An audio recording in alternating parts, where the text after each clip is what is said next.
Spectrum Xtra on Radio 1 FM 90. An extra hour of analysis and discussion of the topical issues of the week. Brought to you by Housing Finance Bank, a financial institution regulated by Bank of Uganda. Housing Finance Bank, we make it easy.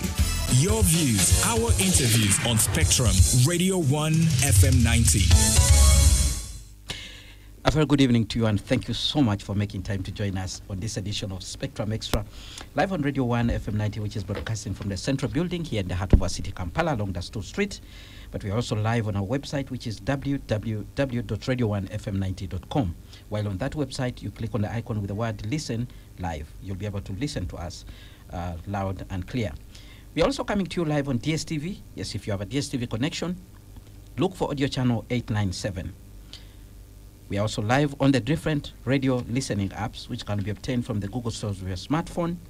You download any of the following: TuneIn, AfroMobile, your TV channel, Radio Garden, and Stream Afrique. Look for Radio 1 FM 90, and as long as you have an internet connection, you'll be able to listen to us. Today being a Friday, we review the major events of the week, and therefore one of the ways for you to actually take part in this discussion is to share with us via WhatsApp line, which is 0703 090 090. Tell us about what we are discussing. It could be a question or comment, and the panel will be responding to you. Already in studio, I have two panelists. We have four panelists today, but already two here in studio. Let me introduce.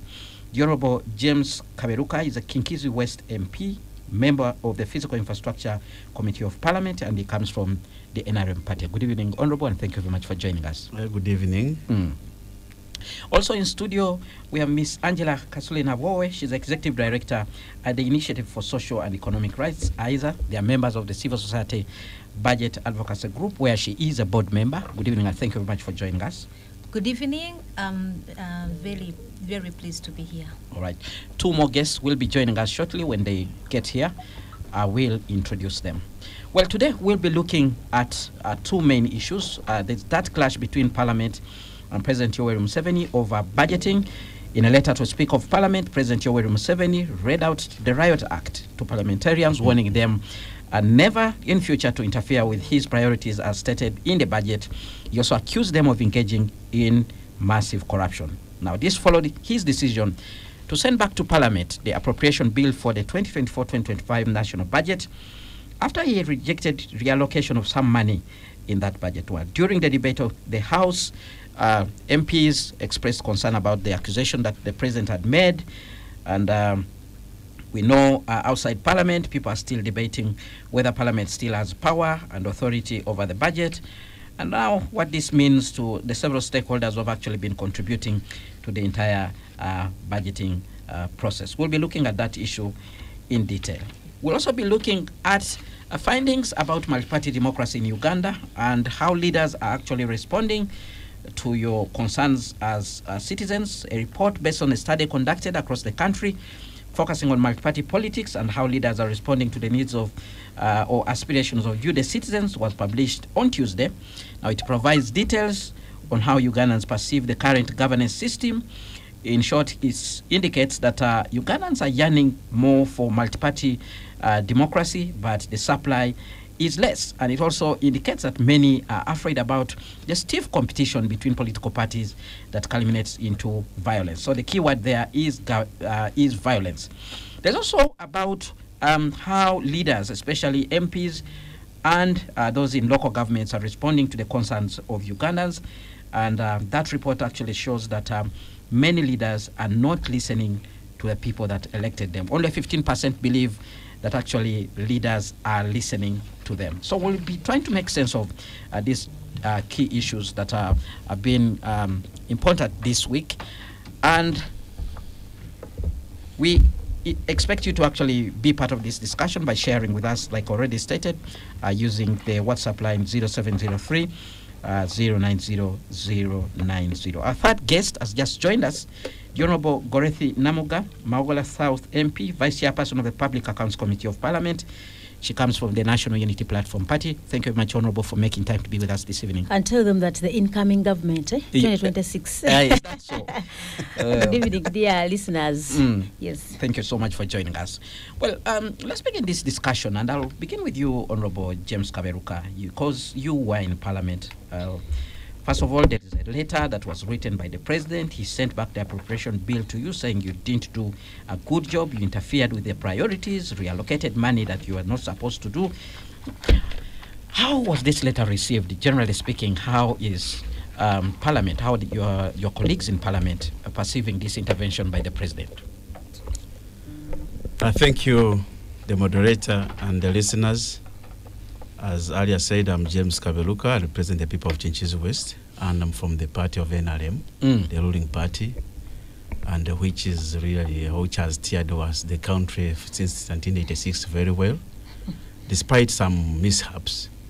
So we are still, looking at how we can shape it better, such that we can get the better future of Uganda. As per your question, how was the letter received? First of all, it is the constitutional right of the President, based on Article 91 of the Constitution, to scrutinize the bills made by the Parliament, because Parliament is a platform of the people, but also it is a prerogative of the President to scrutinize and assent to the bill to be an act of Parliament, and he is commanded by Section by Article 91 A, B, C. He has three options.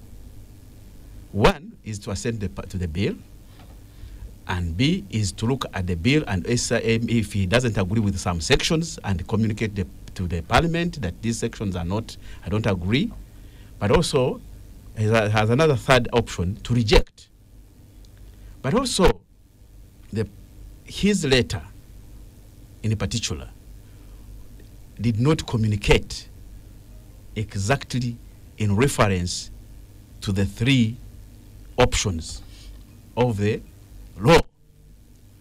He just lamented, he somehow quarreled, and he was giving the reasons for within the 4 years of operation, saying that Parliament has been relocating money, which tantamount to a huge sum of Ugandan shillings, about 3.7 trillion. Yes. And he was sort of analyzing what the Parliament has been doing to help his government survive. Because Parliament, as a platform of people, was looking at the priorities and interrogating the sectors. And also, the members of Parliament actually were astonished to find such a letter, where we have Attorney General, who is supposed to guide the President, who sits with the Minister of Finance, and he has a huge cabinet, which they sit every Monday. I thought he had consulted enough, other than to bring down the institution.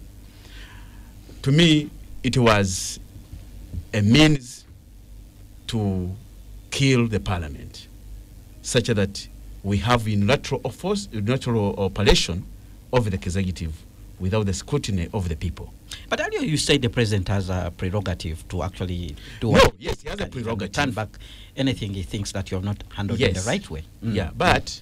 So why do you conclude that he's Parliament? First of all, listeners, he castigated Parliament and showed that the relocation tantamounted to corruption.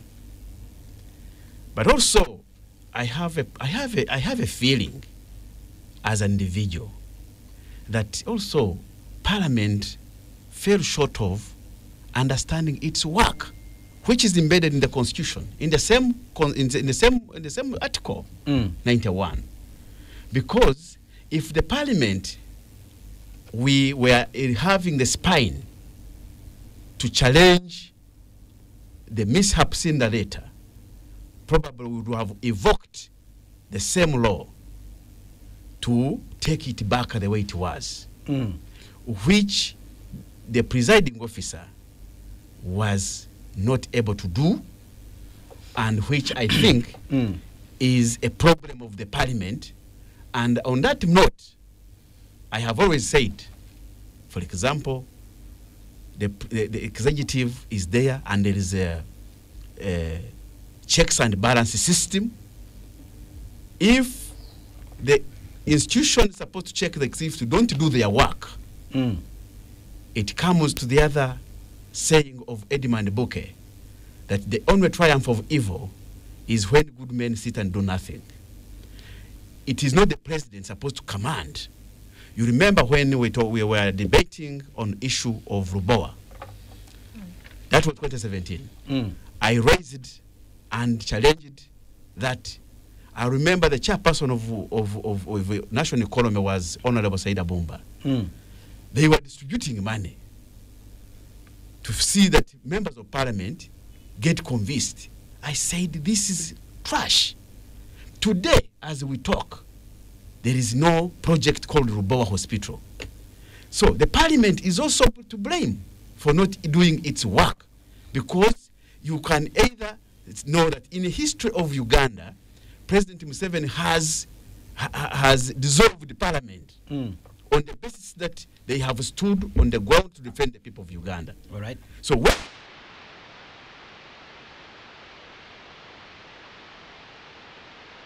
All right. Until we reach that time, we say, no, Parliament, do your work. All right. We'll be getting back to you to dig deeper on some of the issues that you've said, but also to react on what about what some of your what the other panelists will have said here. Let me first say within Parliament, we have heard from your side, the NRM. Let's hear from Honorable Namuga, who comes from the NUP. What is your take on this development? The fact that the president sends back the appropriation bill, but also with that strong statement that, no, like Honorable Kaberuka said, has sent shockwaves not only in Parliament but even outside among people who understand the budgeting process. I should first of all inform the country that whenever you talk about a bill, it is something that is, first of all, everyone gets surprised of a bill. What does it mean? People have been hearing about different bills, but they've never heard of an appropriation bill being returned. And this is, we've made in the first history of this country, we are the first parliament, much as it is normal to return. But in the 40 years of NRM in power, this is the first time an appropriation bill is returned. And it, I should say, this is a waste of taxpayers' money, because, first of all, these processes are very costly. If somebody took time to take you through the budgeting process, right from where the sub-counties, the districts, the ministries, to Parliament, then the executive, all the processes, it is a very costly process that once mishandled, it is a loss to the people of this country. Yes, it's true, it's a constitutional mandate of the president to either send or return any bill to Parliament, but with reasons. But remember, we still have room for a discussion. You know, these are two arms of government that must relate during these processes. People may think that Parliament works independently of the executive, but when we are handling such processes, we work together. And you saw, if you are following the debate, when you saw the Right Honorable Nabanja speak and the Vice President, everyone was accepting that, you know, we had the space, we had the time to harmonize, because we have the cabinet in the House. Actually, I should inform the country that when we are processing budgets, there is a time when cabinet appears before the sectoral committees to defend their budgets. So one would ask how, if the president is represented in Parliament, first of all in the sectoral committees, and when it comes to the budget committee, yes, even the Minister of Finance is given time to defend some of these budgets. How do we find the 750 billion to be called theft, corruption, a misallocation by Parliament?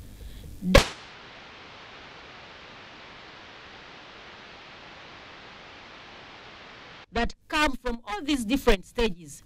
First of all, it was very unfair to castigate the budget committee for being, first of all, indisciplined.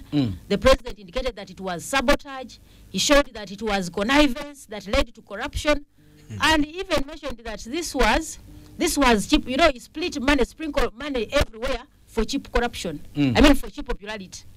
Which was unfair to Parliament. And for us on the side of the opposition, this was political.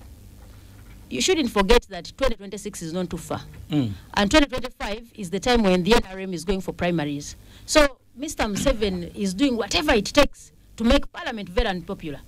So if you get to the budget that was returned, one would ask, what were the priorities, the so-called priorities that Parliament had misappropriated?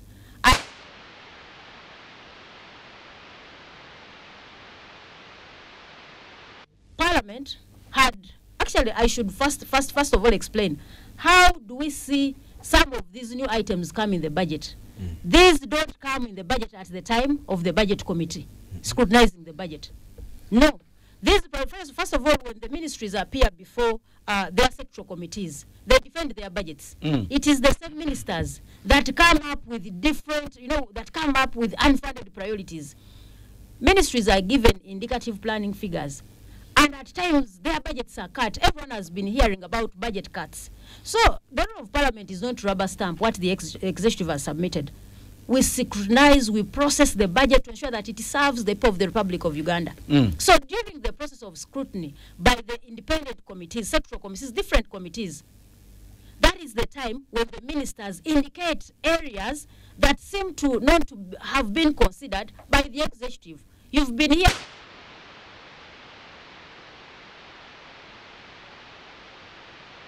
But now he's part of the budget committee. They had unfunded priorities of close to 23 trillion. These are areas that are very relevant, they are very important, but the executive hasn't given priority to these areas. They are important, yes, but because we don't have money, the executive has not allocated money to them. So when the budget committee gets a budget, it looks at areas where there may seem to be, first of all, over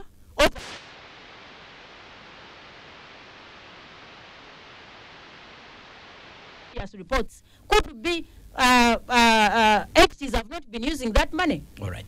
We should look at two things before we close. You should look at two things. There is budgeting and implementation. When the budget committee is processing a budget, first of all, it looks through how have we implemented the previous budgets. For example, Vote 130, where the president claims that money was removed. I should tell you I'm part of the Accountability Committee of PAC. But they failed to use close to 300...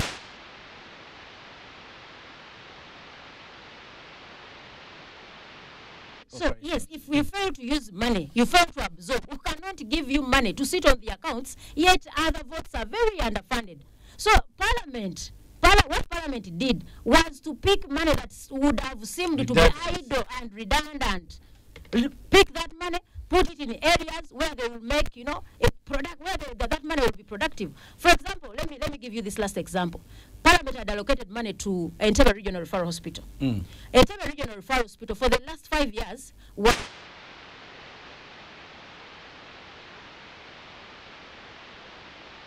on a budget of a general hospital for the last 5 years. So Parliament looked at it as, it saw it prudent to allocate money to Entebbe Regional Referral Hospital such that it can serve the people of the Republic of Uganda, and it was given close to 3 billion. Do you know what happened? All that money was swept. Mr. Museveni decided to give the money to Rocco, 300 billion. We are looking at 750 billion, but half of the money was given to Rocco, a private company, because it has a lot of business, you must keep it afloat, so give it money. But remember, Parliament has ever given close to 207 billion to the same company. Accumulatively, Rocco has gotten over 700 billion from the consolidated fund. So it's not that Parliament, actually, you should allow me explain that the way Mr. Museveni brought up this letter, it looked as if Parliament picked money to take it to their homes. Members of Parliament took money to take their children to school, to buy food, yet this money was allocated to areas that seemed to be priorities. So I think there must be respect for Parliament. If Mr. Museveni felt that something should be done on the budget, he should have gone through his ministers to have some of these areas covered. Lastly, allow me to say this. I was in the budget. Yes, quickly, within a minute. He knows. One time we were called by Mr. Museveni. This was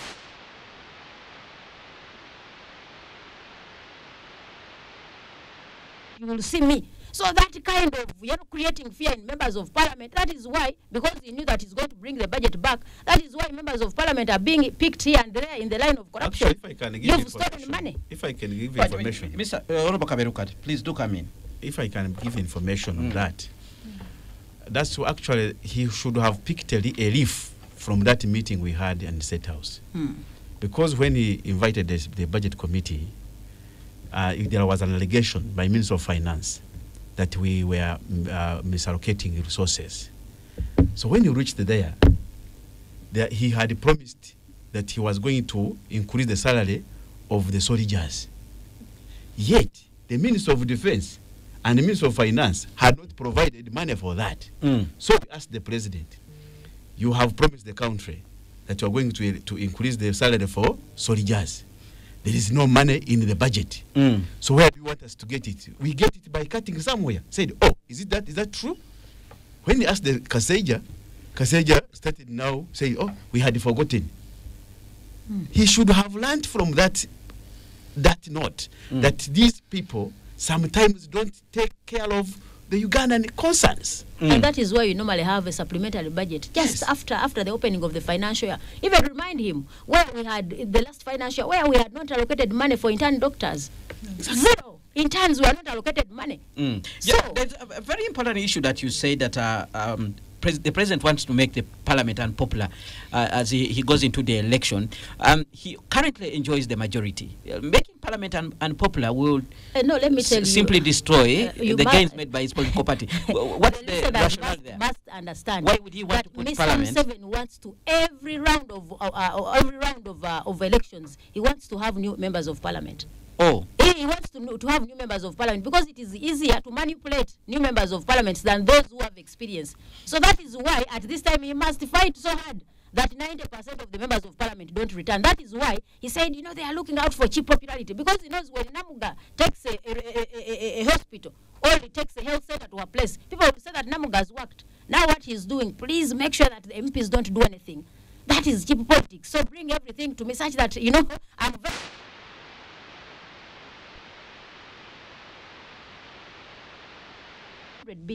300 billion. Those are if elevation of a health center 3 to health center 4 is 1 billion, then we would have had 300 health units within the 300 billion that was given to Roko as a company. All right, Spectrum Xtra on Radio 1 FM 90. Let's go for a break now.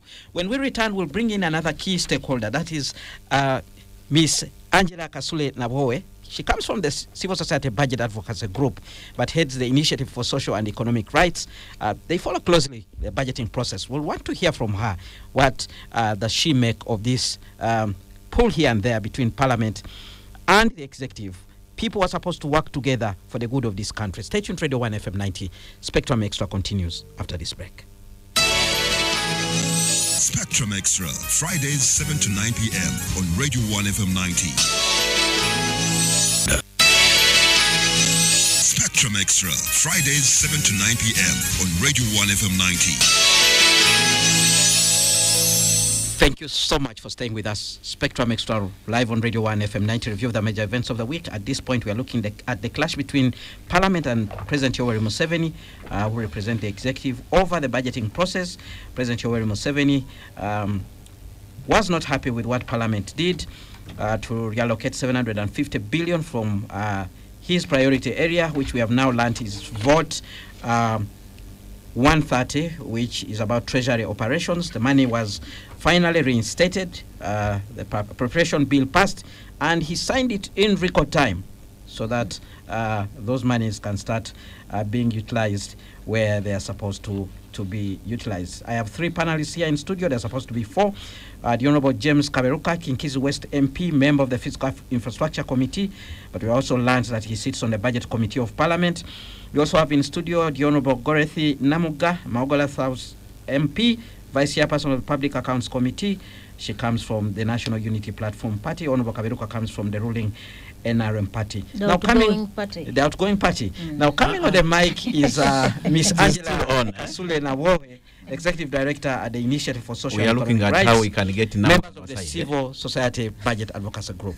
Miss Angela, your take on this tug of war. Yeah, sitting here and listening to Honorable Namuga and Honorable Kaberuka, and also what I have, witnessed, like, MPs saying in Parliament, and they are talking like victims, and for me, I have issues with that. So MPs are saying that Parliament, their power has been taken by the executive. And you ask yourself, how did we get to this level? I think it has really pained them so much, like they are crying and they expect us to sympathize with them, and which I think shouldn't happen as citizens, because many times we have sent MPs to Parliament to legislate on our behalf, and they are doing their own things, and what they are concentrating on is their survival. And when you look at the scenario, yes, it was it was legal for the president for whatever he did. That is settled. He had to do it, and he didn't act outside of the law. But then, when this bill came back to Parliament also had a chance, because they have claimed, we have put this money in hospitals, in schools, and in what? So why didn't they stand their ground? So what signal are you giving to us as citizens? Because you claim you are representatives. The president, in his power given in the Constitution, sends back a bill. And all you have to do is rubber stamp. And, so what does it tell you about our Parliament? So what should we think as citizens? Do we still have representatives, or they are working for the president? And they want to keep their interests. I think Ugandans need to understand the dynamic here at play. The president, being the president of the country, has intelligence. He collects intelligence information, and he knows how corrupt the members of Parliament have been. And he has files on them. And because of that, they have ceded their power. Because all indication is like he has evidence on them.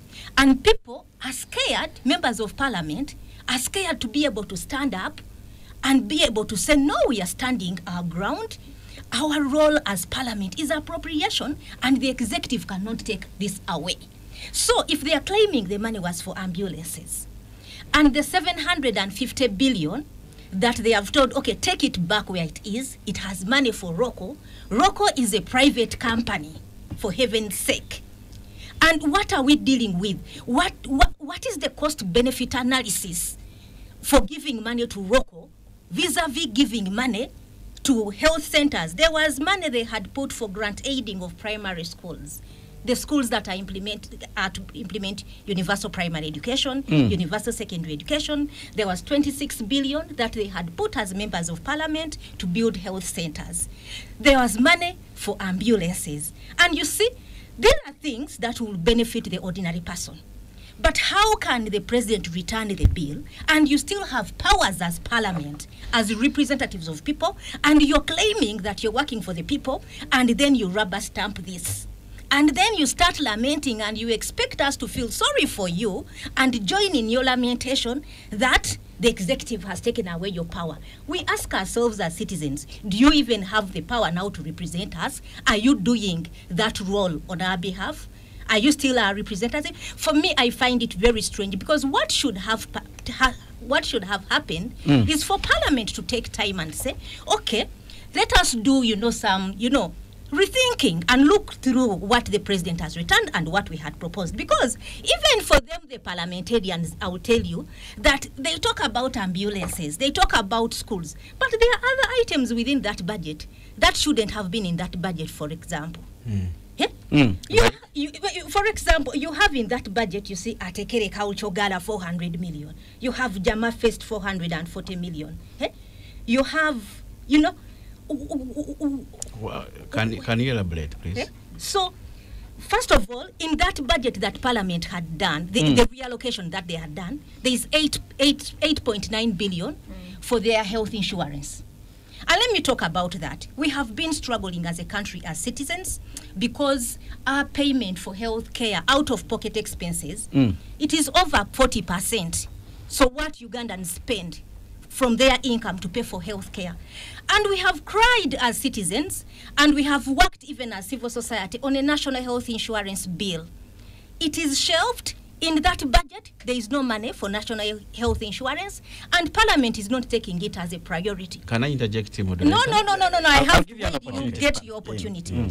But Parliament is comfortable to say we need 8.9 billion for health insurance. But these are also people who benefit from treatment abroad. When they are sick, they are taken care of. But the Ugandans that they represent are dying in hospitals. I have been personally to that hospital, the one which was now for the poor. You know, we have now a class system in Uganda. So you have the new Mulago Women's Hospital, where the rich go, and then there is another one, Kawempe, where the poor people go. I have been to that hospital because someone called me. She was due to give birth by cesarean, a young girl who got pregnant, and a doctor had asked for 300,000 and they didn't have it. And I had to go in the night in that hospital. But what I saw in that hospital was terrible. Even as a woman, I was traumatized. So you're allocating yourselves money for health insurance, but what is the state of our hospitals? All right. So for me, I find it very disturbing that Parliament is using soft points to appeal to the emotions of the voters because they are coming towards, we had put money for hospitals. All right. We had put money for schools. But we are not talking about the other we need to talk. Just a moment. You're going to talk. I want to first wind up with this. From the discussion we have had here, some key issues have come out. We know we have unfunded priorities, which are about 23 trillion shillings. And the question is, who should determine the priorities? You know, we have money going to a private company.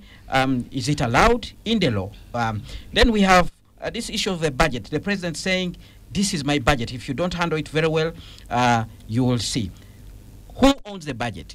Can Parliament reallocate? In your opinion, who should set the priorities? Let's start from there. The budget process is supposed to be participatory, and that is provided for under the Public Finance and Management Act. So it is supposed to, go through the consultations, people provide. So who owns? So that when you're because I think members of Parliament need to understand that they are not there doing their business. No. You are there doing our business as citizens. And from that point, I expected that when the president returned this bill, for instance, and you yourselves, you're saying that almost half of this money is going into ROCO, a private company. What are other examples? Because you're in a privileged position. There are other public-private partnerships we have gone into. How have they performed for your Parliament to justify that allocation? I'll give you an example. Speak Resort Munyonyo. We have 25% shares in Speak Resort Munyonyo. But what have we got what has government received from Speak Resort Munyonyo when there were already issues of, there are no audits because of technicalities? I think Parliament let us down in interrogating the priorities where we are putting this money. They had powers within the law to say we are standing our ground as Parliament, and we are not accepting this, and they tell the president, this is our power, we are supposed to do appropriation, what you have proposed, we are not going to take it because it is not in the interests of the public, but they just lost it. Well, Honorable Kaberuka, you did reallocate the money from the original vote, and the president brought back the bill and said, I can't accept this. Did you cow down? Did you cow in? Did you fear? And finally decided to say, it's his budget, let's allow him to do what he wants. First of all, my statements are clear, and I have used the Constitution. And but before I go there, all right, I want first to ask my colleague to be factual. First of all, we are here in Radio 1. I don't know the insurance policy, the human resource policy here, the insurance policy of the Radio 1, but at least I know CESBAG is my organization. I know they have insurance.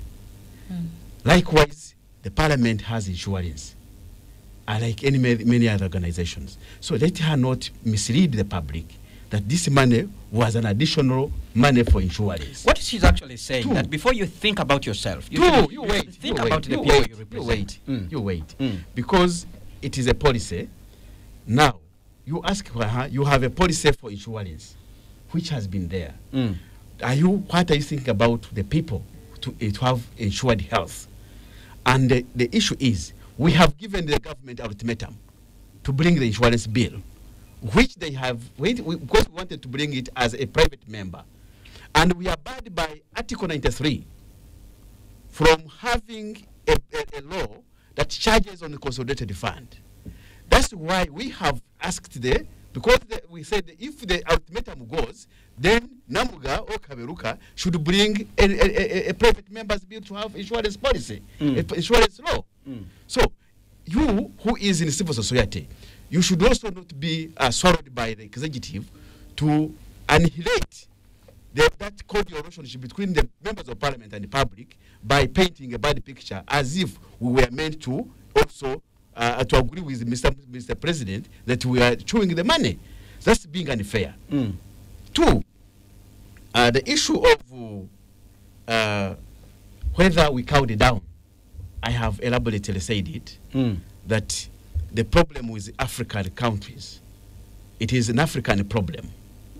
We have failed to have that balanced understanding, balanced execution of our duties. The fact is, Parliament cowed it down, and they succumbed to pressure.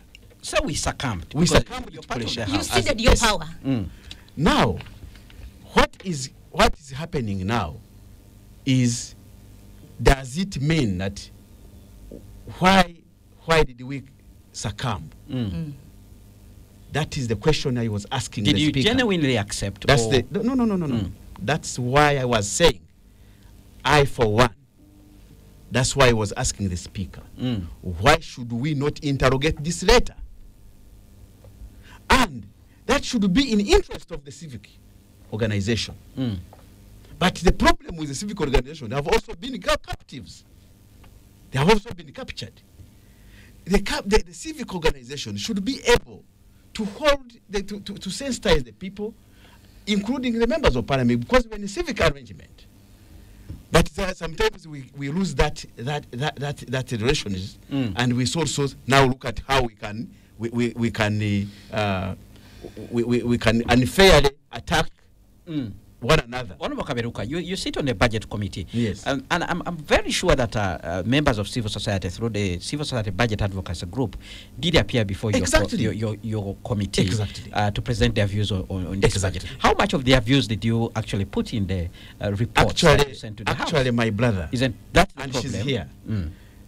When you look at the presentation from the CISBAC, they were talking of health, the dilapidated health units, education, social protection, and that's where we put the money. And also that one also aligns. There is no money in social protection. Excuse me. We may miss 1%.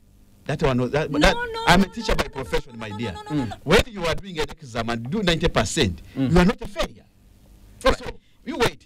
Very quickly, now, when you look at what happened, now the issue of local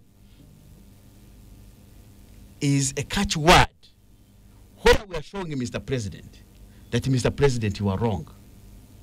You cannot remove money where mothers are producing under a tree. And we wanted to construct how many health centers, maternity wards, women up country are producing on the floor. And you tell me you are putting money in a vote called others. But one would even ask and say the health centers that already exist also have challenges.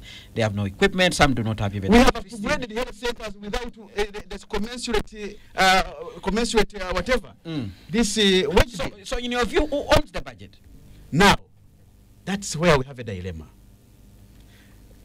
Who owns the budget? The budget is the owner of the budget should be Ugandans in essence, because the budget process starts from LC1, LC2, LC3, and they come. But when they reach here, the executive chooses to do what? That's why we have a platform of the people, which is called Parliament. All right. Which is supposed now to look at the other things which are in those what we call the unfunded priorities. Now at this stage, we're saying, we need a serious dialogue where we can honestly speak for the people of Uganda, other than looking at each other as enemies. We need to bring executive on board. At least they appreciate it. Because I want to tell you, in 2017, we had a similar situation where 72 billion was being removed from a budget, and we are at the level of appropriation. And the budget framework paper is actually a paper for the president, because constitutionally is the means of finance. Now, at the time when he called us in the State House to say, I want to remove this one because it was for the 25 companies in the corporation taxes. You can imagine, you are an executive removing money, 72 billion, removing it from the corporation tax for 25 companies only in Uganda. We said to give us the justification. The Minister at that time could not justify. That's when we said, no, Mr. President, if you cannot justify, we are remaining with this money. We need that energy from you people who are working together. But I think you have to first tell us. I think you have to first tell us. Me, I want Honorable Namuga, you're here representing your colleagues, and Honorable Kaberuka, to settle this case. First of all, that you have failed us as citizens. And Honorable Kaberuka, that seemed to agree. And as long as that is settled, that you had a chance to stand your ground as Parliament. You had that chance and failed us. Absolutely. And even the responsibility is bigger for you, Honorable Namuga, as people were on the other side. You also did not raise a number of issues. But I think we didn't see you work.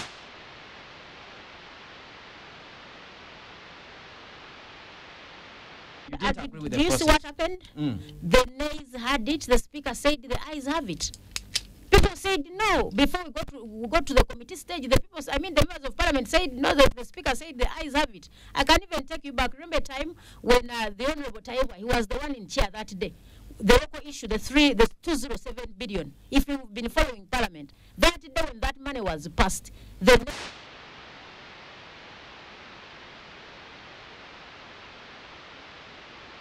we as the opposition, under Honorable Mwanga Chivumbi, who is our finance minister, we moved ahead to ask for the parliamentary hazard, so that we could take parliament to court. Do you know what happened? They denied us the records. You want to take yourselves to court? No, that is, as the opposition, the reason as to why we exist as the opposition is to checkmark government, is to checkmark. And once we bring our issues on the floor of parliament and they are not respected, we still have other avenues. So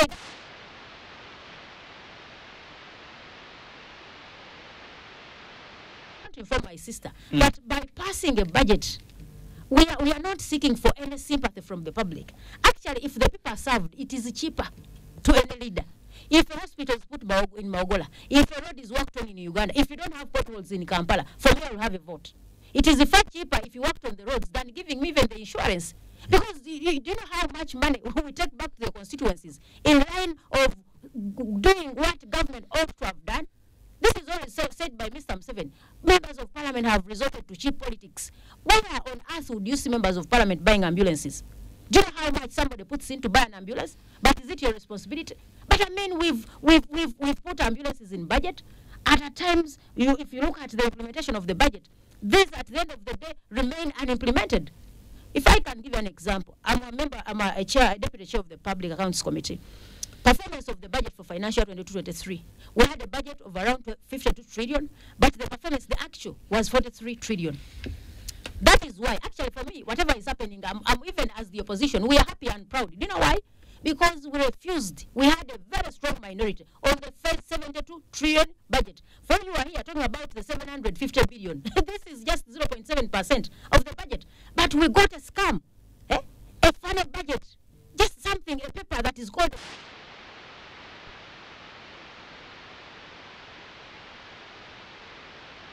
52 trillion, it shifts to 58, it goes to 60, you conclude by 72. We told you a budget process is not given time. Now it comes back to Parliament. Mr. Museveni submits a letter to Parliament on that very day. The Speaker says this ought to have been taken to the Budget Committee. But because the chairpersons of the sectoral committees have not been appointed as of now, so this should be considered by the Committee of the Full House. One asks, who is responsible for appointing the sectoral committee members? So as for now, even parliamentary business is that much as we are in recess, but the sectoral committees ought to have been filled fully. before the close of the financial year. So, my sister, the problem is bigger than what we are looking at. When you look at members of parliament should stand their ground. I can give you an example. In the financial year 23-24, we had a minority report. When the Honorable Mwanga Chivumbi read it, do you know what the speaker said? This is just informative. This is just informative. But if we are operating under a multi-party system, do you know what would have happened? If the opposition brings its views during the processing of the budget or the discussion of the budget at the floor of parliament, you ought to be considering our views and pick those that you feel, serve this country. So we should admit, for my colleague from the NRM, there is a time when we should stand for and in the good of the people of this country. I can give you an example of Penet. You remember when Museveni brought that Penet agreement? But because our colleagues knew, the members of parliament of the NRM, they knew that whoever comes from a coffee growing area, you get back when you've supported Penet and see what will happen. That is why we had overwhelming support for the Penet. When it came to the anti-homosexuality bill, we supported it. So what should happen? Whenever we have issues that concern the people, this budget does not belong to the members of parliament. She asked it. This is the budget for the people of the Republic of Uganda. This is their money. And none of us does gain. We don't gain from these misappropriations. None of us gains from them. But we should admit that Mr. Museveni has succeeded in manipulating systems right from even the institutions of government. All the institutions are killed. Independence of the systems, independence of parliament,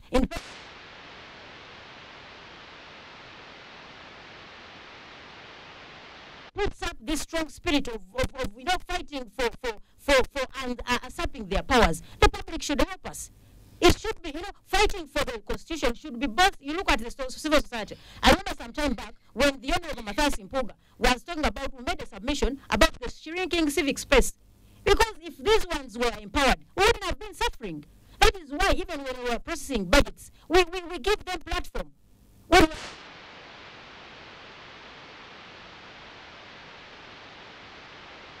Have to do their work. Parliament stood, we said nay, the speaker said aye. The ayes have it. But you know the reason? The reason is because Mr. Museveni has created fear in Parliament. He has created fear. This one has made statements in police. This one has gone to CID. This one has gone where? So, but by that, the fear from Parliament, yes, in Parliament, where is it coming from? Let us be honest in having this discussion. Yes. I have stated here that we know that there is some corruption that is going on in Parliament. And the president being the president. Like what is in civil society anyway? Yes. No. Let's allow her to make a point. Because I'm responding to her point. She's saying that the president has caused fear in members of Parliament. And we are is that fear real or is just perceived? No, because is it? The guilt are always afraid. Because when you saw that house and MPs from the opposition by ambulances, MPs from the movement by ambulances, MPs from the opposition pay school fees, and MPs from NRM pay school fees. But those things, like you're saying, they are not sustainable because you can't cover everyone. If Parliament took their role of appropriation serious, and why am I saying this? Because you have as all MPs, because you are in the same boat together, you're spending in your constituencies, it is expensive, it is not sustainable. So for me, what I expect is that if you could come together as members of Parliament and be able to, take the interests of the people into consideration and speak as one voice, there was an opportunity for you because everyone was shouting ambulance. But that's what no. And what we are saying, there was an opportunity for you to stand together, and it's never too late to do the right thing. But we stood. It is if you had. You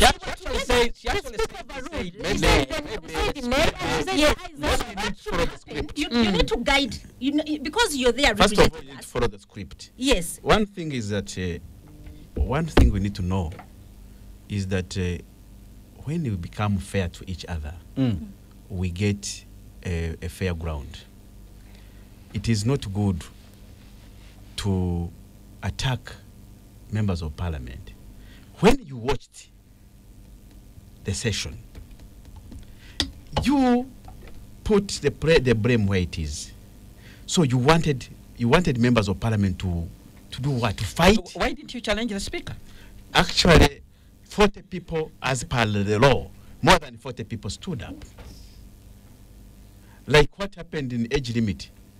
You saw what happened in the age limit debate. All right. If I may ask you in all fairness. What we need to do, what is told, you need to address yourself. what Honorable Namug is saying, is saying that, please, civil society, where are you in this? Is it your role to castigate Parliament the same way the President is castigating Parliament? Or what is your role in this? No.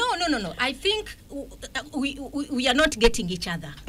For me, what I need is I do not want the MPs to actually, what Angela is saying, you have a constitutional mandate. Yes. You have a constitutional mandate. What happens to next? stand?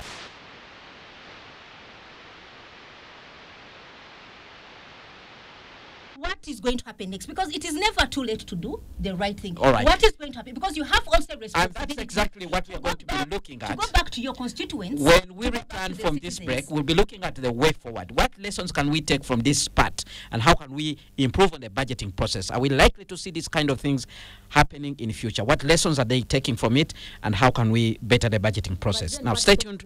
Radio 1 FM 90. Spectrum Extra continues after this break. We are also doing. Spectrum Extra, Fridays 7 to 9 p.m. on Radio 1 FM 90. Well, Spectrum Extra on Radio 1 FM 90 review of the major events of the week. My name is Kenneth Lukagadas, your host. My guest this evening, the Honorable Gorethi Namuga, Maogola South MP, Vice Chairperson of the Public Accounts Committee of Parliament from the National Unity Platform Party, Ms. Angela Kasule Nabwowe, Executive Director at the Institute for Social and Economic Rights, members of CSBAG, where she is a board member. Honorable James Kaberuka, Kinkizi West MP, member of the Physical Infrastructure Committee and the Budget Committee of Parliament. And our fourth panelist, Imam Idi Kasozi, lecturer at Islamic University in Uganda, member of the Justice Forum Party. A farmer has also joined us this evening. Thank you very much, Imam Idi Kasozi, for braving the traffic jam and getting to this table. We are here waiting to hear your views on this particular subject, and I know you've been following in your car as you made it to this studio. Thank you very much. Good evening, viewers and listeners, and good evening, the panelists. My apologies to you because I could not make it early enough.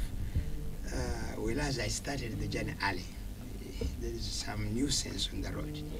However, having listened to the two honorables and my sister from CBAG,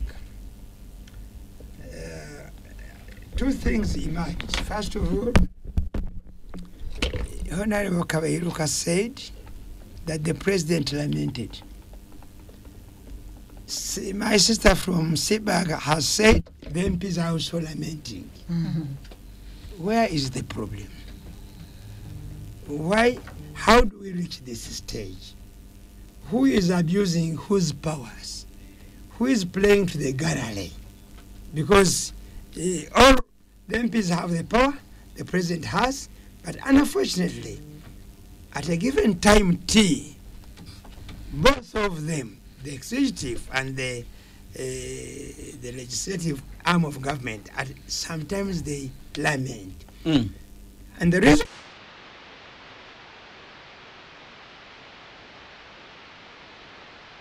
misallocation, is it corruption, is it what? That is the biggest question that we have to answer. And unfortunately, when this new issue of corruption emerged, and members of parliament have been accused of being corrupt, the population has forgotten the chief thief, the chief the person thief, who is involved in the bigger corruption in this country. And therefore, he even uses the opportunity to corrupt the minds of the Ugandans. Because look at the issue which emerged. I was away, but I was following. The issue of finding bags of money in people's homes. Who is the initiator of this job? His Excellency the President himself. He is the first person in this country to give money in sacks, in public envelopes. He's the first person. Whereas he is the owner or the boss of Bank of Uganda. But why is he Why does he do this? He does not want him to rest in any system. Because if the president wants to donate money, why should he carry cash? When he's even donating to institutions that own bank accounts. Well, seeing is believing. No That's way. It is because the source of this money is not upright. That is my belief, and I strongly believe so, and nobody is going to change my mind unless he comes with a clear evidence of this.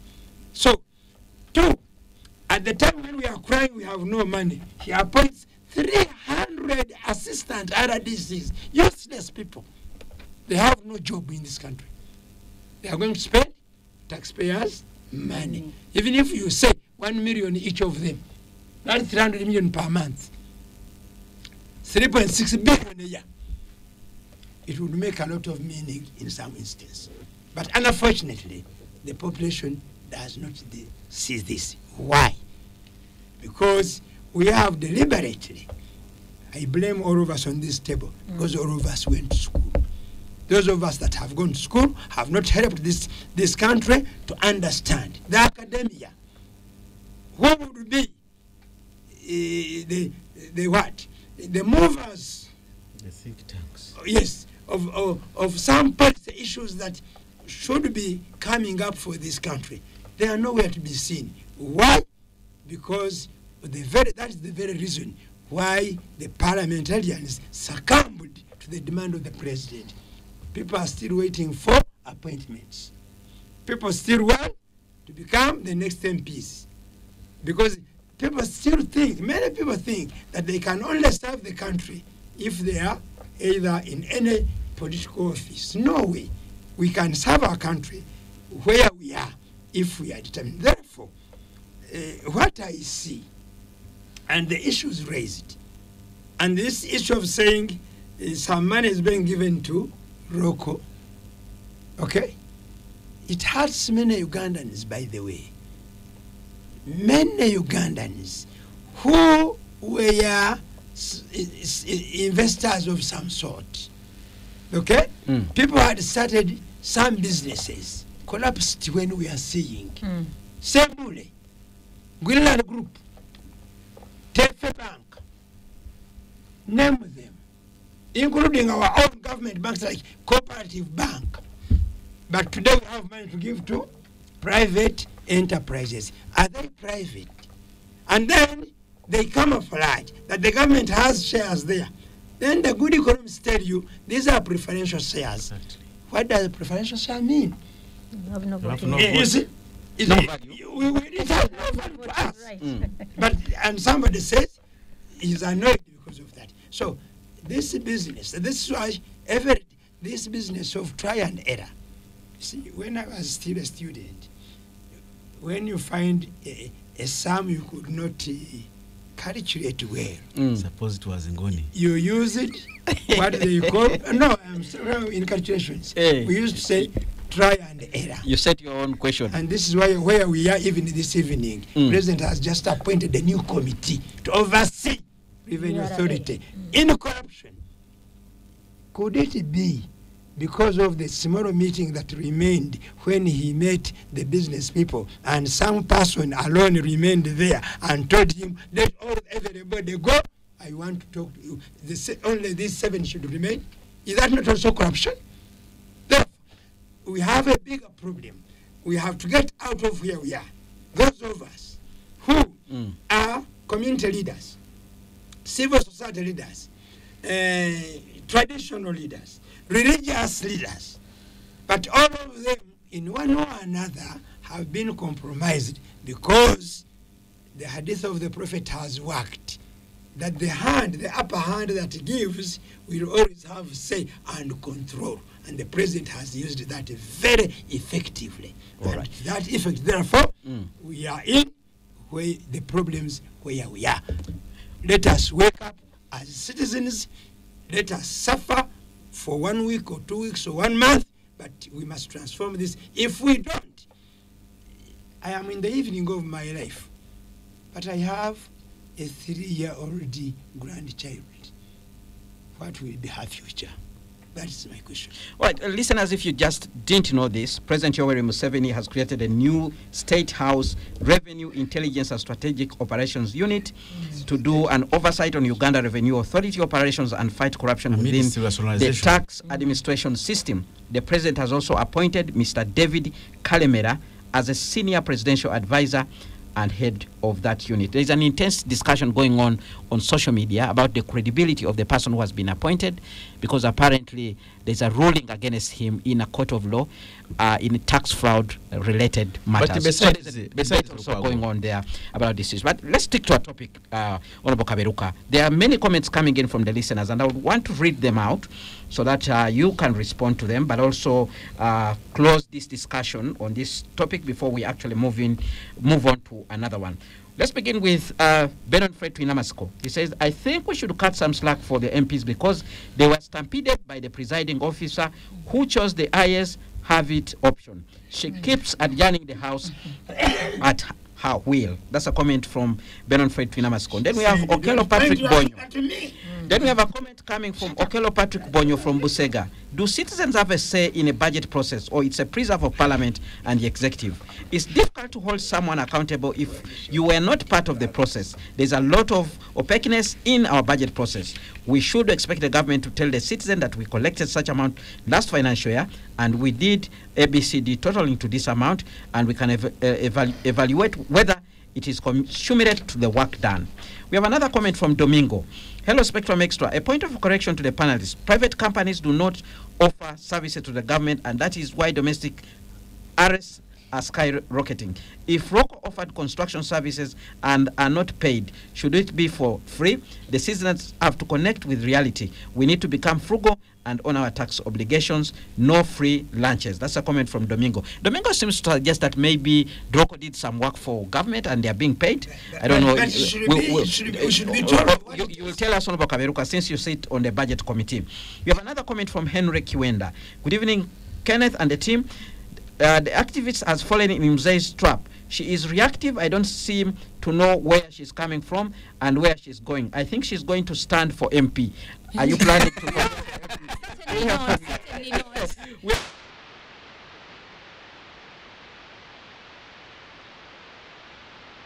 The only king in the country. This is simply to reinforce the current situation where he is the alpha and omega on planet Uganda. We have another comment. This oppositional MP is knowledgeable. Unlike those who just abuse, she has numbers right. Well, flowers for you, Honorable Namuga, from this listener. Then we have another comment. Health medical insurance bill. MP Kaberuka is just shedding crocodile tears. The truth is the legislature and the executive are in connivance to enrich themselves at the expense of taxpayers. That health bill had been pushed to final stages until President Museveni directed to be suspended, and MPs just decided to continue eating after all MPs have their medical insurances secure. We constitutionally represent Ugandans. Is it the civil society or MPs? You have always seen how the government of Uganda closes the operations of civil society organizations which push for the human rights, including health rights. Unfortunately, the legislature has accepted to remain under capture. Well, those are some of the comments that are coming in. Let's sum up this discussion, but there are so many others. I'll read them during the course of the discussion. Who wants to go first? Honorable Kaberuka? I can go All first, right, because Angela, there is something I want to also correct from Honorable Kaberuka. Yes, he was asking, what are you doing? Are you supposed to be supporting us? Because what is happening is wrong. What is happening, yes, is wrong, because that is the whole point of separation of powers, to have checks and balances. And I will tell you, when it comes to, just give you an example, what we have done. We opposed Lubowa, and we even went to court. My organization is in court over Lubowa because one of the things we are arguing is that you cannot go into agreements without the approval of Parliament. It is wrong. And even when we had the ruling, we have put a notice of appeal because we want Parliament to remain with that power, because Parliament is supposed to be the representatives of the people. And so when we do strategic litigation, when we go to courts of law, we are also doing something to see what brick we can put to the struggle. And that is why I was emphasizing that Why you do appropriation, there are other things that we are doing as civil society, and going to court is one of them, and we are not going to leave the courts of law unless we get what we want, because we knew Lubowa was a ghost project, is taking away money for public health system, and it is not going to benefit Ugandans, and there is no oversight, because even MPs have failed to supervise that project. So there is something we are. Yes. They actually tried to supervise the project. But they were chased away. And that is why we're saying, but everything was wrong from the beginning, that you go behind Parliament and get into agreements without the approval of Parliament. And that is what we are trying to change. Like, no, Parliament should remain with this power. For me, coming to Honorable Kaberuka so hard, and Honorable Namuga is like, while we do the strategic litigation, while we do the civic engagement with the communities, you should also stand your ground in Parliament and be able to take in the interests of what? Of the citizens. All right. Of Ghana. Angela, we have a new budget and also, cycle. just hold on, and also just to mention that the work we do under the civil society budget group, CSBAG, is too huge. We are in communities. We want them to get involved in the budget process, to be able to ask questions, to follow the money, not just to get involved in the budget making process, but even when the money is released, to be able to follow that money. There are budget clubs everywhere. There are systems that we have put in place to make sure that citizens are able to engage in this process and they get to know the figures, but also even things around, going to notice boards at parishes, to see what money has come in, what is it doing. So I think monitor service delivery. So we are also building a movement here as civil society, and that movement is to reclaim public services, because we know that what the MPs are doing is not sustainable, of buying ambulance, of paying school fees. We want the public health system to work. We want the public education system to work. We want money to come to the citizen, but it cannot be isolated cases of what? Of MPs, because it is not sustainable. So we must reclaim public services, and we should get money in the budget for that. And it is a contradiction that even at the time of reading the budget, you see when they are talking about the priorities, you're talking about education, you're talking about health. But how much are you putting in as a country? It is minimal. You're putting in education 8%. What are your peers in the region putting in? It is over 20%. What are you putting in health? Right now you have like 4%. And we do not have national health insurance. I said we are spending over 40% of our income on health. People are fundraising every day in this country for sicknesses that we would solve by putting systems in place. One of the unfunded priorities that we want to have regional cancer centers. In this country, I will tell you, because you're Ugandans, you know it, that when you have a family member who is diagnosed with cancer, you're sitting at the table to see what...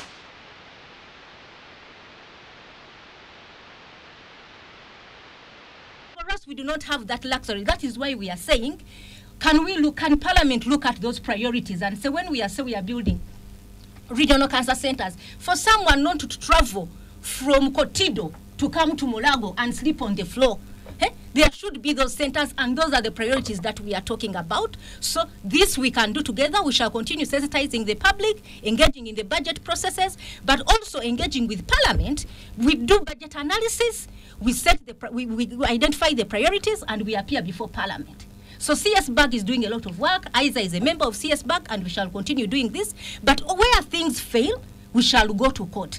And for me, why I'm so mad about ROCO is that it is the whole concept of private profit and public loss. When you're making losses, we have a PPP law that allows for these kinds of arrangements. No, the bailouts that we have had is people coming up, private actors coming up when they have debts, when they're in trouble. And that is when they are telling us it is our problem. So that whole concept of private profit, when you're making profits, it's okay. And then when you're making losses, it should be our business. I think that is very wrong, and we should be able to interrogate it. But it is safer that we put money where it is going to benefit the majority of Ugandans, and that money should be going to our public hospitals, our public schools, and that money should also be catering, because even when you look at social protection, we have people, first of all, the age is too high of 80. And now you're telling us there is a gap. The gap is around around 34 billion if you add on the 8 billion that they need to correct errors for national IDs of older persons who are not accessing SAGE, the older persons grants. And you take that as unfunded priority. But it is only 25,000 shillings. And we have a budget where we are into a situation that you have indirect taxes. You have tax 100 shillings on fuel is going to make a big difference. So it is going to increase the cost of living. A Mukade who gets 25,000 buys soap from the same supermarket or shop that Honorable Namuga is buying soap. So what does that tell you? That indirect taxes are retrogressive. They are pushing people back in poverty and widening the inequality gap. All right, let's hear from you, Honorable Kaberuka. Some responses to some of the issues that have come up. There are more comments. I'll be reading them out. Honorable Kaberuka. Thank you. And thank you, the panelists. And, for me, I believe that once something happens, probably it depends on how you handle it. And the lessons you take. It could be another springboard for another move to advance sanity in this country. Probably this has happened. What I would advocate for is not pinpointing on what we need to get a way forward, as the Hajj has suggested. One, are the people supposed to participate in the budgeting? The answer is yes, because that is their budget. And according to our Public Finance Management Act, we are supposed to start early as September. We move from LC1 up to the national level. The problem, what is hitting us and why we are sad for this moment is when we looked at the so-called unfunded priorities from the ground, from the grassroots, and the president disregards them and calls them corruption. That's why I'm calling civil society to interrogate the motive of the president vis-a-vis the needs of the people they claim to be representing. Two, local is not under PPP.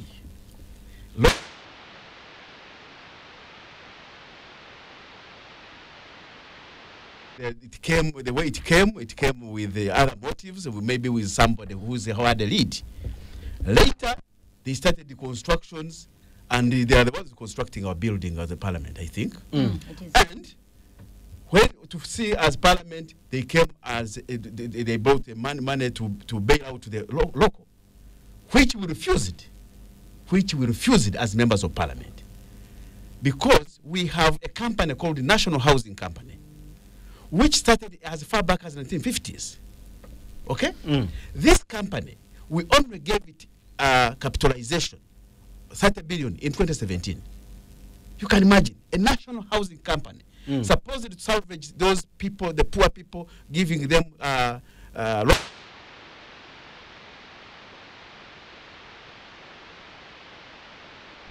now elevated the local and others are the children of National Housing Company. That is not acceptable. So when we talk about it as members of parliament, and we are outweighed by the point number one, that's why we are seeking the civil society to be with us. Two, when you look at the local vis-a-vis other institutions that are operating, you are giving money to local, but you have not paid tea suppliers, the tea seedling suppliers from 2014. Domestic areas. We have areas amounting to 2 trillion. But you can only give poultry 200 million, and you also cut it to 16 billion.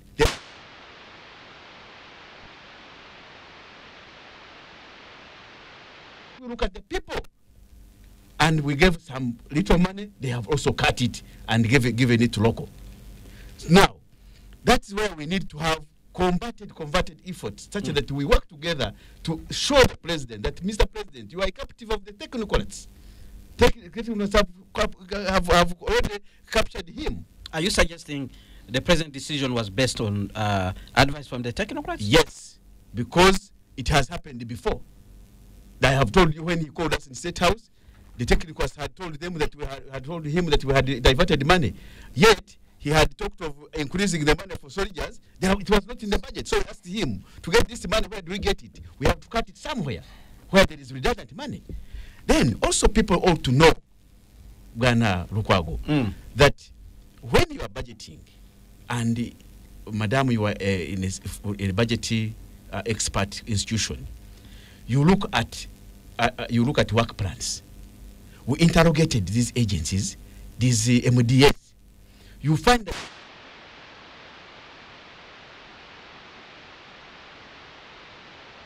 the money there.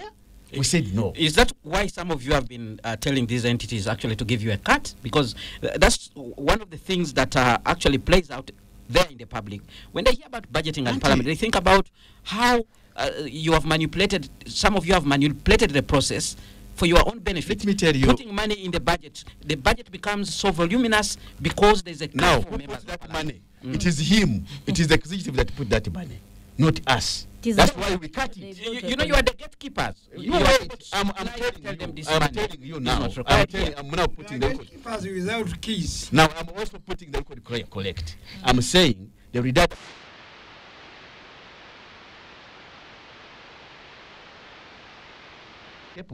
Make sure he makes his point taken home. So that matter needs to be understood very well. Okay. That they have been keeping money and they have been eating it. When we saw that this money is being kept for them, we said let's put it where it can be productively used. All right. Now look at the issue of coffee.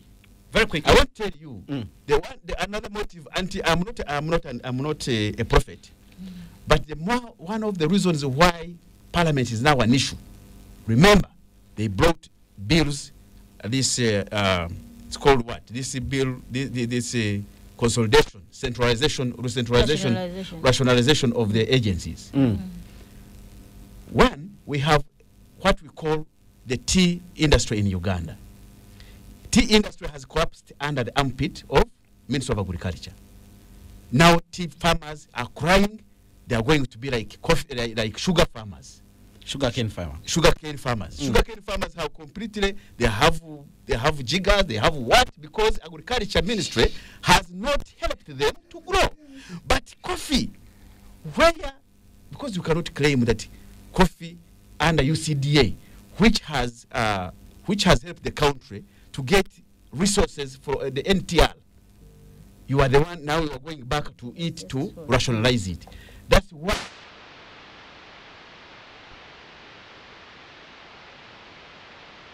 Rationalize UNRWA, which we rejected because it did not go well with the president. All right. So, and we need to know, that also, Madam, we need to get out of that perception because the health insurance was not one of the reallocations.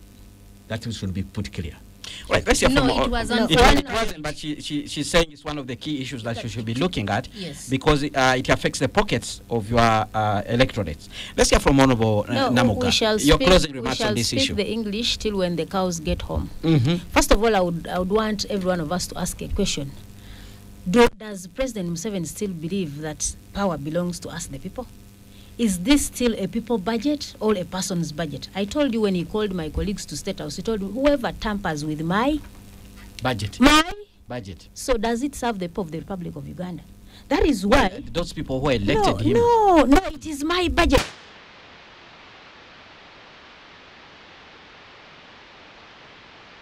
We are soon closing the 5 years. The National Development Plan 3 is being closed by the financial 24-25, but the performance is at 17%. Then somebody tells you for the NRM manifesto, I think they put themselves about 50%. 57%. 57%. So I want you to relate the two, the NRM manifesto, the National Development Plan, and the budgets that we do run. First of all, the time Mr. Museveni started to operate formal sectors like informal sectors, that's where we lost it. If you fail to follow processes, you can never serve the interests of the country. Mr. Gobi,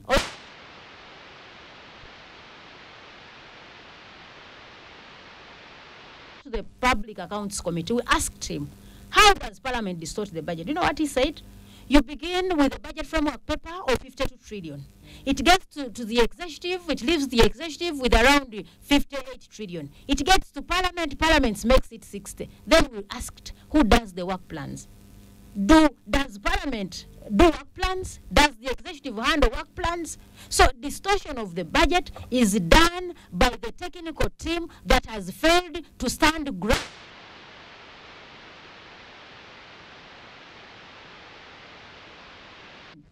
Whatever the circus you see in budgeting, right from the way the resource envelope is structured. Look at your resource envelope. How do you fund your budget? Literally, 60% of your budget is funded by borrowed money. And you've reached an extent of where you borrow money for recurrent expenses. It knows in the Auditor General's report for the financial 2023, we borrowed over 731 billion for payment of salaries. So the country must understand that the problem is in the budget. The problem is bigger than the current rate of the president. Right. We must get back to interrogate, does this budget still serve the interests of the people of Uganda? What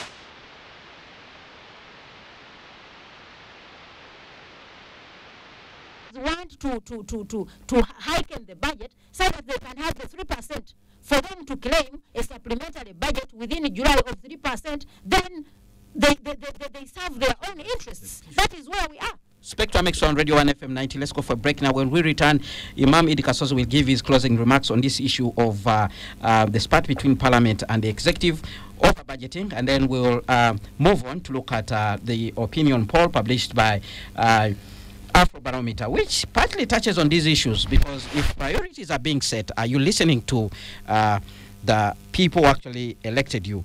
The report suggests that people believe that only 15% of the people sampled believe that elected leaders are actually listening to them and paying keen interest on their issues. Now, stay tuned to Radio 1 FM 90. We continue after this break. Spectrum Extra, Fridays 7 to 9 p.m. on Radio 1 FM 90. Thank you so much for staying with us. Spectrum Extra on Radio 1 FM 90, reviewing the major events of the week. My guest, Honorable Gorethi Namuga, Maogola South MP, Vice Chairperson of the Public Accounts Committee, member of the National Unity Platform Party, Ms. Angela Kasule Nabowe, Executive Director, the Initiative for Social and Economic Rights, ISA, members of the Civil Society Budget Advocacy Group, Imam Idi Kasozi, lecturer at IUIU, member of the Justice Forum Party, also a farmer, Honorable James Kaberuka, Kinkizi West MP, member of the Physical Infrastructure Committee and the Budget Committee of Parliament. My name is Kenneth Lukwagandason, your host. Imam Idi Kasozi, I want to give you an opportunity to give your closing remarks on this issue of the disagreement between the President and Parliament over the budgeting process, which is the best way forward for us to actually address this, because we will still be doing budgets in the future. But I first must read some of these comments. One from Edmond. I wish to say that the Ugandan Parliament has done a disservice to the citizenry.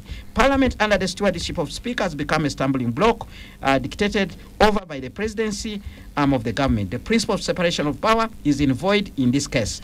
The autonomy of Parliament of Uganda is questionable. The institution of Parliament has failed us, and as Ugandans, we are disappointed. We are at the mercy of God. Another comment, Spectrum Extra, the Speaker is compromised. By having the President protect her from corruption allegation, she will have no spine to resist even common sense things. The Parliament is going to pass as the worst in Uganda. We have another comment from Honorable Centenary Robert, who did represent Kasese municipality in Parliament. He says, Parliament has powers to refuse to reconsider the bill and send it back as it is. If the President does not sign it, it automatically becomes law after a specific period of time. And I think that's one of the reasons why Angela is insisting that you let down your guard. Honorable Imam Idi Kasozi, your closing remarks on this topic before we actually move on to our another subtopic. I think we still have a long way to go. Because I think the situation where we are, the larger Parliament accepted to be with it. And we have been twisted. In previous times, people have thought, we have been told, and many attested to, from the previous Parliament, not this one, that in some form, certain things to change, members of parliament have been compromised. And because of this state of affair where they are, sometimes many of them fail to stand up to the occasion. And we are still heading for it. Two, decoying. President Museveni is a semi-military man. I don't want to say he's a military fool, no, because he's just a guerrilla. But he's a semi-military person. And in the military, they know how to do decoying. So what is taking place today, and the whole talk about corruption is trying to confuse the masses so that we have a new parliament. These Namugas, the Kabeirukas and others, we don't want to see them again. And the only way of fighting them is preempted by hoodwinking the population that they are the problem. Whereas the problem is probably the executive. Because, look, this issue of corruption, look at Karamoja, apart from the 2 or 3 ministers, there's so many members of the executive that were part of this. How many of them went to CID? How many of them are being questioned? Was that okay? Number 2, we have a bigger problem again. Many of our people who work for us, including myself and you, they fear the people they work for, confusing it with respect. And because of that fear, even those who do the right things, what Namuga was talking about, they cannot do because they fear. Some people have said because of our social cultural views, where we have been brought up to be submissive to the what? To the leaders. To the leaders. And this is a bigger problem. But that's why I'm telling you, there would be drivers of this. We are all silent. And the reason is because President Museveni has 2 powerful things. And with them, he will always beat all of us, even when we have those good ideas. Number 1, he has positions to give out. And people are waiting for them. Number 2, he has access to this money. If you ask yourself, our budget of 72 billion. Trillion. And we can only raise 31 trillion. Therefore, meaning 41 we cannot find.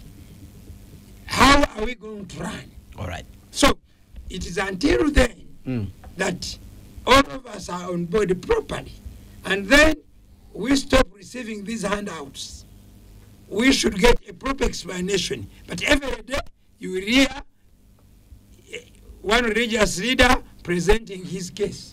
Some present personal ones. Some present personal ones. And even adding on a warning. I have had opportunity to sit in a meeting reviewing some of the things. And that's when I know that about 95% of what they call supplementary budget, which ends up in 2 institutions, State House and President's Office, is used to corrupt the others. All right. And because of that, this is the problem. So then we have the issue of the boss of parliament.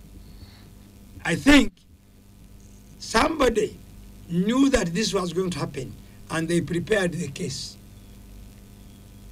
And when it has emerged, now she's also trying also to survive.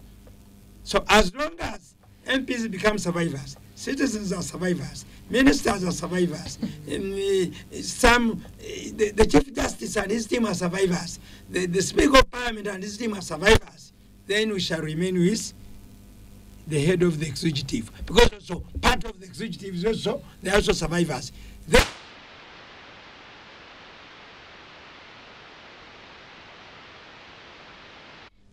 Wangei said that he said my budget. not only his budget, his army, his money, his roads, his whatever.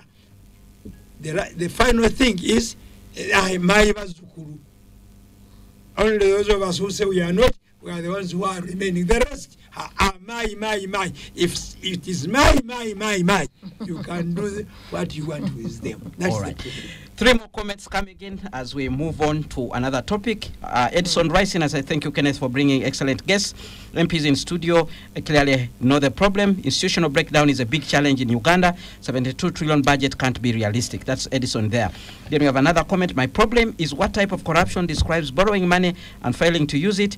It just because the project manager must be close to some person. Then we have a comment. I was a member of the Committee of National Economy in the 6th Parliament, where the bill that enacted into law the Budget Act was handled. And I was a pioneer member of the first committee on the budget in the 7th Parliament. The perceived conflict between the legislators and the President in reality is not necessary if both parties have clearly understood the budget law, because in that law, the responsibility of budgeting is the responsibility of the executive. During the budgeting process, the Committee on Budget should analyze the budget estimates and make comments which are transmitted to the Minister of Finance, which comments becomes part of the budget. This means the role of the Committee on Budget doesn't include budgeting or making alterations. When this law was made, care was taken to ensure spirit of separation of powers provided in the Constitution remains intact. There is confusion that what Parliament did was appropriation. Budgeting was what Parliament was trying to do, but not appropriation. Appropriation is providing authority to spend resources for what is budgeted for. That comment comes in from Elder Eresu John, who did represent Kabaremaido County in Parliament during the 6th and the 7th Parliament. Well, those are the comments that we have received on this topic, and thank you very much, dear listeners, for contributing to this discussion. Now, let's move on. There is a report which was published this week from the Afrobarometer survey, which looks at democracy, multi-party politics in Uganda, and if elected leaders are paying attention to the citizen needs. I'll begin on that point. Only 25% of the citizens say that district councillors try to listen to what ordinary people have to say, down from 40% in 2005. Only 15% of people think members of parliament listen to them, down from 19% in 2005. Uganda is among the top countries in support for multi-party politics, yet it also experiences high levels of violence related to multi-party competition. There's a lot of commitment to democracy. Uganda ranks among the top African countries in its commitment to democracy, but like many of its peers, the country records significantly lower levels of public satisfaction with the democratic processes. I'll begin with you, Imam Id Kasozi. Your reflection on this report. Is it reality? Are these the issues that we're supposed to contend with? Leaders not responding positively to the needs of the citizens, too much violence in our politics when it comes to multi-party, and there is hunger for democracy in Uganda, but less supply. Now, we have a leadership problem.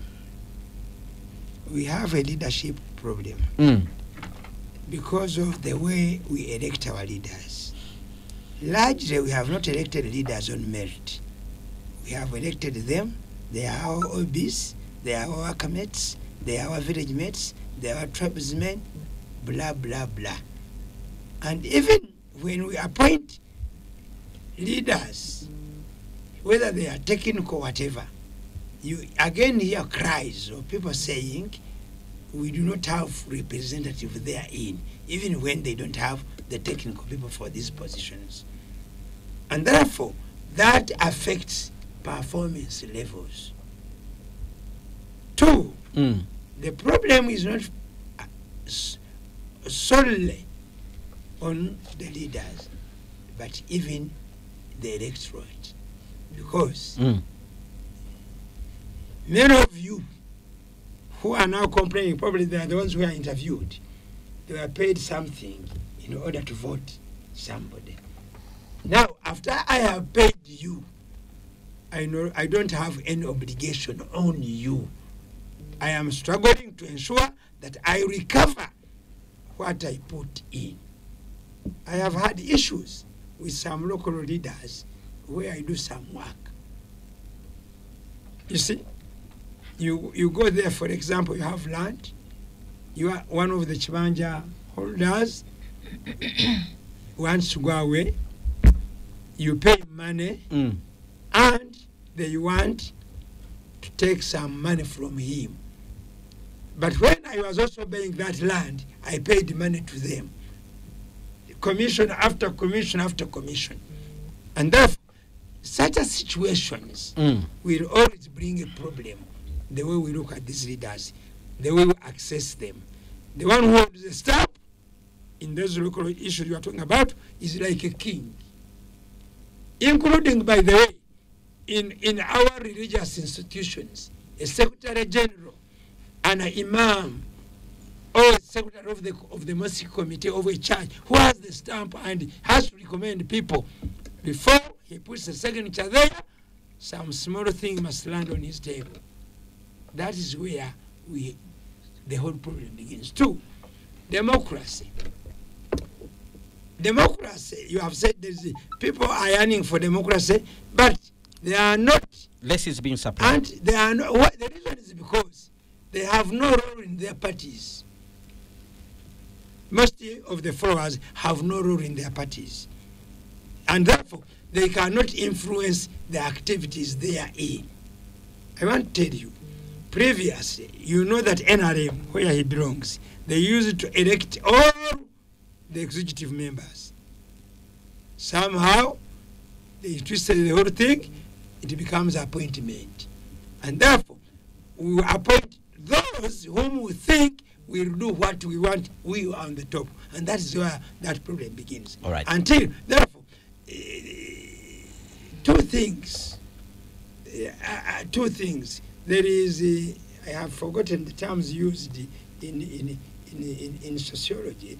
There is something, you may be in need of something, but attitude, and one is attitude. The attitude could be there, but the actual implementation and working is not there. Right. And that's what I think they found out. Right. And it all comes from the way we have set how to operate our leadership institutions. All right. Honorable Namuga, your take on this report, the findings of this report. First of all, in addition to what Imam Kasoza submitted, one would ask, do we still have leadership in this country? Well, you're a leader. We still have leaders. Are you not a leader? No, I'm telling you, I'm a leader, but if you are to ask the population, do they still have leaders? And if they still have, do they still value or appreciate the concept of leadership? You know, that is where we've lost it. This is a time when you vote in a leader because let us give Namuga, she's our own, so that she also gets something. This is why you find the NRM government questioning why the National Unity Platform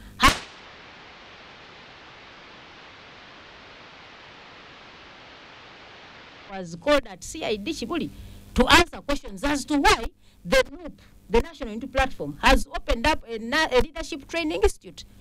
So that is, when that is done in this country, you know, that is criminal. So, dear listeners, as a country, we've lost at it when it comes to leadership. So you cannot speak about democracy in a country where leadership... But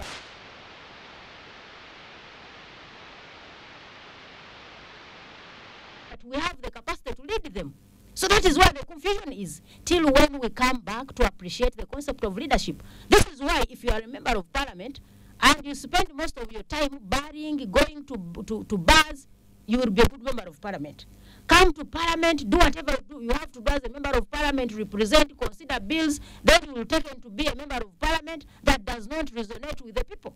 So I think as a country, because of the interest of the NRM government is not to ensure...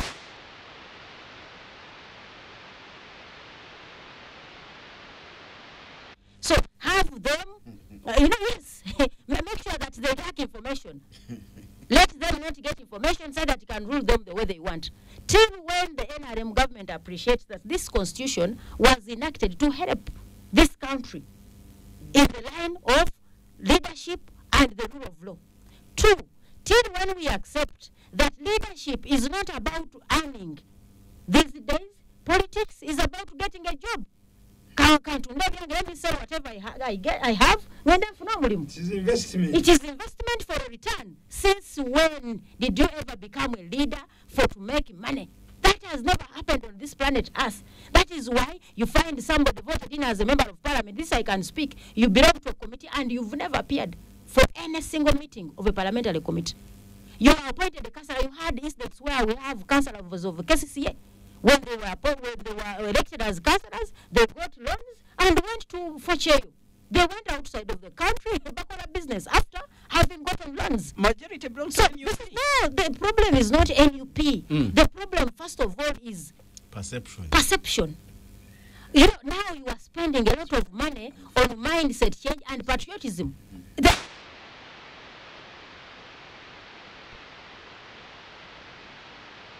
People to love their country.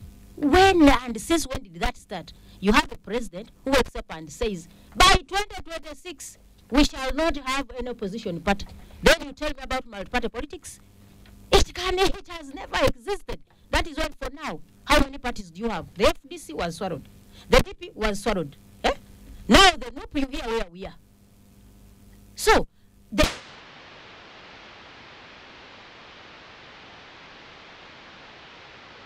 never make sure that you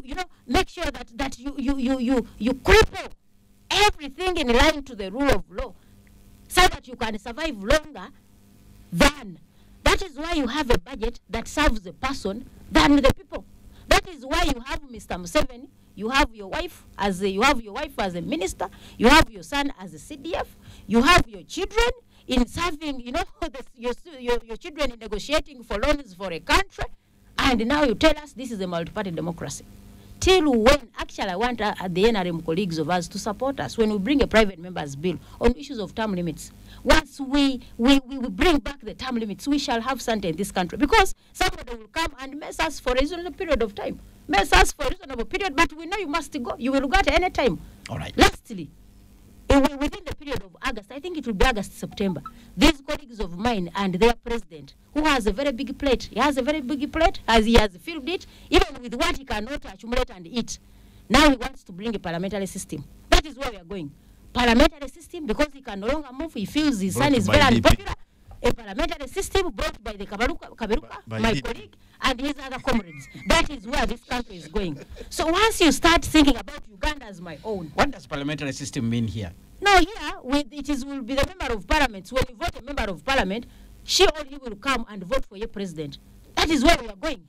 Let's hear from Angela. Your take on this particular issue. Yeah, when you look at that survey, there is emphasis. You know, they talk about the demand side and the supply side, and they are saying that the supply side is at 43%, but you see there is emphasis of increased also demand side. I think that is also a good sign, because it speaks to civic consciousness. Then maybe that will be our savior at some point to take on changes within this country. But also just to note is that right now the atmosphere that we have in the country, and why I would want to believe some of the findings in that survey, is that people have lost faith in the system. They have lost trust. And what is making it even more difficult is the remarks that we hear from our leaders. When Honorable Matia Kasaija was presenting the budget, he was talking about corruption and crying to the president. And me, as a citizen, I was watching that video and I was saying, Kasaija, you have been part of this government for decades. You sit in cabinet.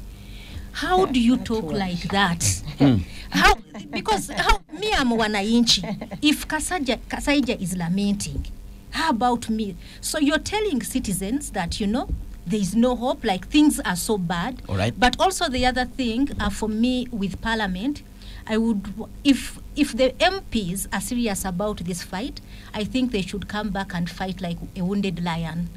It's like our power is going and we have to get back our power. Because if we look at them as our representatives, we are not going to all sit in parliament. All right. So they have to find ways of how they are going to engage. But also, if it is true that they are engaged in corruption, right. it is going to be very bad for us. In a few seconds on Wakaberuka. Seconds. In a few seconds on this report. As the outgoing government.